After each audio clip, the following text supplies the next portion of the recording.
Welcome back to another Deer 30 off-season Deer 30. We are in the beginning of April now. Just kind of gonna fill you guys in on what we've been up to over the course of the last few weeks to almost a month. Obviously, it's a crazy time in the world right now with COVID-19, social distancing. We've been trying our best. Obviously, we're inside 6 feet right now, but we've been trying our best to avoid cities and people, and the best way we know how to do that is spend time in the woods. So that's what we've been doing. A few weeks ago, Mike and I got the opportunity to go down to Kansas. We pulled all of our stuff off of our western Kansas lease, and we found a new leasing opportunity on the east side of the state. So we pulled all the stuff from the west, moved to the east, and that weekend that we went down to check out the new property, we also did a little bit of shed hunting and really just checked out the area. We're excited about it. It's completely different terrain than what we were hunting on the west side of the state. A lot more cover, a lot more topography, and it's just, we're pumped up about it. I mean, it's only a 160-acre farm, but it's got everything you could possibly want for holding whitetails. And just talking to some of the landowners in the area, seeing what people are shooting in the area has us pumped up, because there's some big deer around there and the genetics are definitely there. So yeah, after that, well, we came down, how long ago was that? Right, 2 weeks ago, I think. Yeah, 2 weeks ago, Aaron came down to Iowa here, and we did some shed hunting, and also got all my stands in place here in Iowa, and you had a pretty decent shed hunt. Yeah, I don't get much into shed hunting, but we were down here for the simple fact to get some stand work done. But in our off time, or the days that were kind of shitty out, it was windy. Yeah. So we decided to go shed hunting a little bit, and I ended up picking up a couple nice sheds. Yeah, you found double digits. Double digits, yeah. 10 of them, I think. You found what, 11? Something like that. I don't know. He beat me out on the last day. Actually, Yeah. last farm too. Yeah. He was down by like 1. Were you? I think it was 1. That's all how you end it. We were on the way back, and he couldn't stand me beating him, so we actually got permission on a whole new farm to walk just so he could beat me. Yeah. But nonetheless, we got a lot of stand work done on his property here in Iowa. And I know he stresses it a lot. This is a time, if you guys aren't out there and you're wondering what to do with this whole COVID-19 going on, get out in the woods right now before turkey season. Try and get your stand preparation done for the fall. I know a lot of people think it's, a long ways off, but right now you don't deal with bugs, you don't deal with the high temperatures. It's perfect out. I mean, this weekend it's 55, 60 degrees, barely any wind. It was absolute perfect conditions. Yeah. So, but yeah, we got that stuff done here in Iowa, and then this weekend, right now, we just got back from Kansas. We're actually sitting here in Iowa on our way back. Decided to take a little pit stop here, but we got some stand work done down in Kansas. Kind of let you fill them in on that. Yeah, so we went back down to the new lease, and we ended up hanging.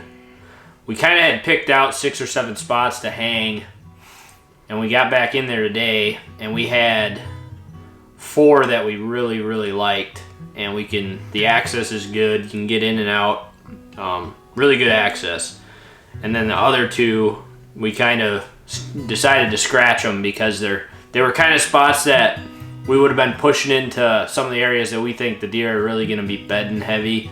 This is our first year on the property. We don't really know what to expect, so we're kind of going to stick to the fringes and hunting some of these spots where we can get in and out without disturbing deer.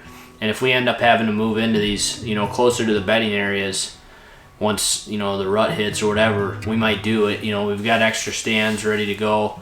We got 2 spots that we decided were going to be for ground blinds. Both of them are actually down near a food plot that we're putting in, but for the simple fact that there weren't trees to get in those areas. So ground blinds will be pretty effective, I think.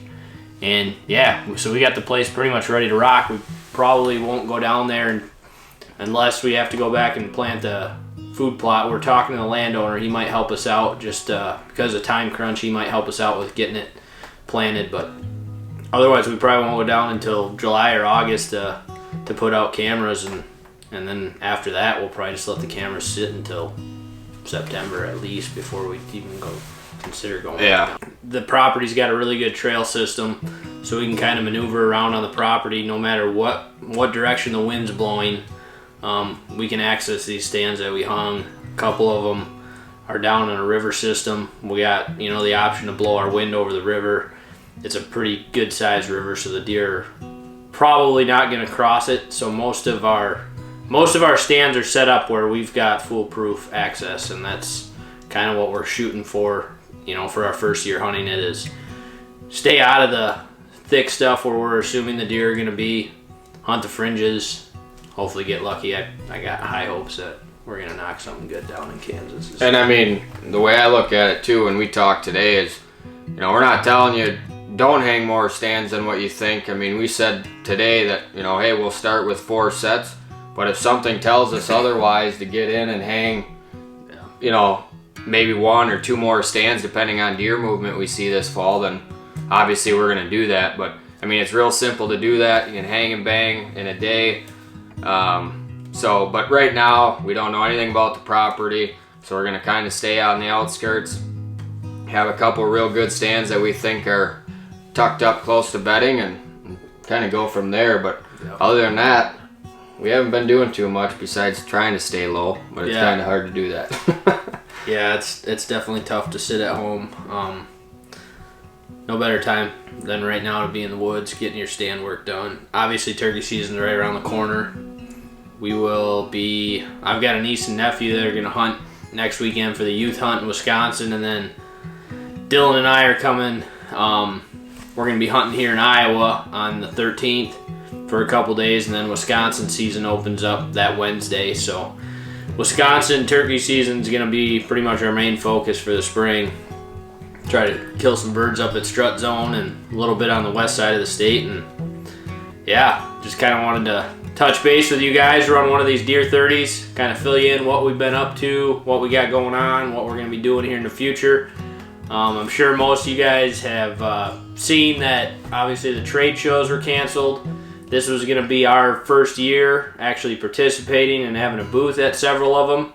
Luckily, we got to go to the Iowa show before COVID-19, but they have posted rescheduled dates. I don't know them off the top of my head, but we got Deer Fest at the end of July, and then we have Madison is sometime in August, and then Ohio is in August too. I can't remember the dates. I believe exactly. It's the second weekend of August, like the 8th and 9th is Madison Deer and Turkey, and then I believe it's the third weekend of August. Yeah, it's something like that. Don't quote us on those times, but they have been rescheduled, which is huge for us because we were pretty bummed when they said that the shows were canceled. Yeah. So come on out to the shows. Later this summer. Hopefully everything with coronavirus settles down and we can get back to normal here sooner than later. But again, we appreciate you guys checking in on the Deer 30. If you haven't already, subscribe to the channel. Give us a thumbs up. Comment down below what you guys have been doing, with your time here during COVID-19. And most importantly, stay safe, stay healthy, and thanks again for watching. cheers.